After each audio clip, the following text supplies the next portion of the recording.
Hi, everybody. Andrew Marshall here. A couple of weeks ago, I was working with a client couple, and they went to Schwab, and Schwab told them that they should invest their money in the Intelligent Portfolios robo-advisor. And that got me thinking, is that a good idea? Or should they keep their stocks and bonds separate, and that way they could control what they sell? They're currently retired and not trying to accumulate their assets. They're trying to spend down tax efficiently. In this video, we'll see what works better.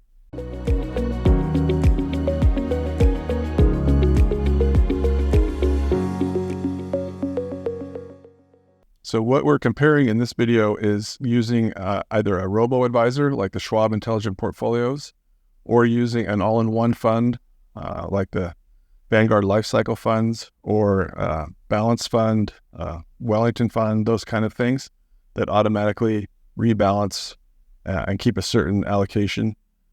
That way, when you invest in those, you don't have to do any buying and selling to rebalance your account yourself. The fund does it all for you. So is that a good idea for a retiree in their withdrawal account to have an automatically rebalanced fund or service? Or should they have stocks and bonds separate? Then they can sell whichever according to how the stock market does. To test this, I looked at two 5-year periods. The dates were 1999 through 2003. This was the dotcom bubble. And then 2019 through 2023. And that was COVID crash, COVID recovery. And then 2022 was a bear market when stocks and bonds both did badly. For this test, I'm assuming a $1 million portfolio, and 5%, which is $50,000, is withdrawn each January. The rule for determining whether to withdraw from stocks or bonds is if in the previous year stocks had positive returns, then withdraw from stocks. If stocks had negative returns in the previous year, withdraw from bonds. What I used to determine this was Portfolio Visualizer. Portfolio Visualizer recently updated their site, and I don't like it. I can't figure out how to use it anymore. But luckily, they left this little legacy user interface, and so I click on that. It takes me back to the Portfolio Visualizer that I'm used to, and then I click on Backtest Portfolio. I use two funds, a Vanguard Total Stock Market Fund, Vanguard Total Bond Market Fund, and then a 60-40 allocation of those two funds. And this is what the Portfolio Visualizer inputs looked like. And I had rebalance monthly as the setting. The first results, 1999 to 2003. In this test, withdrawals from stocks were taken in 1999 and 2000. And then in all the other years, the $50,000 was withdrawn from bonds. This table is showing the returns for those 5 years for the stocks, the bonds, and then the combination portfolio. In this slide in the green bar, we're looking at the ending amounts in portfolio value by year. And you can see that by the end of the study, the $1 million portfolio was worth $1,009,222.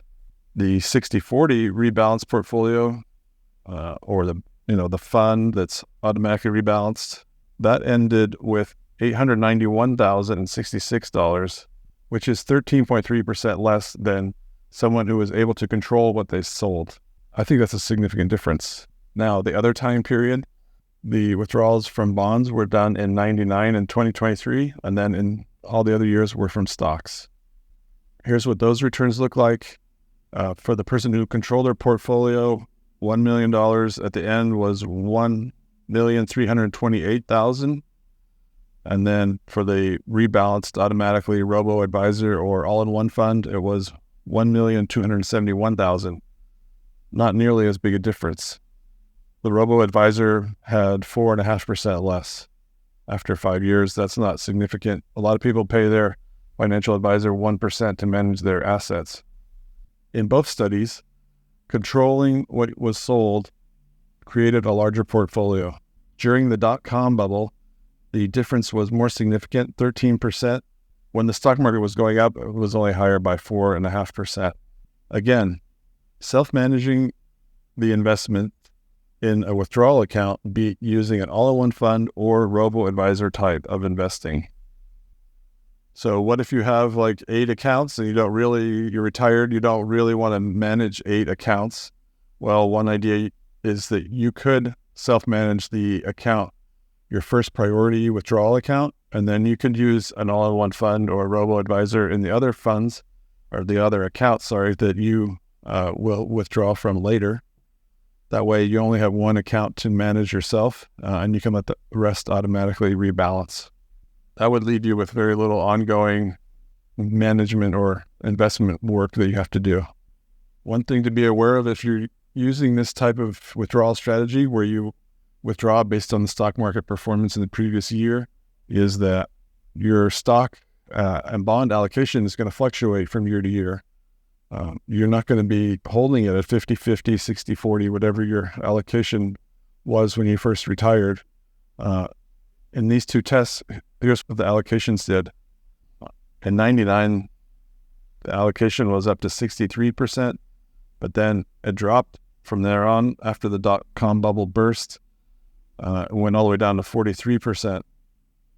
In contrast, the other time frame, stock allocation went from 67 all the way up to 76%. I hope you found this video interesting.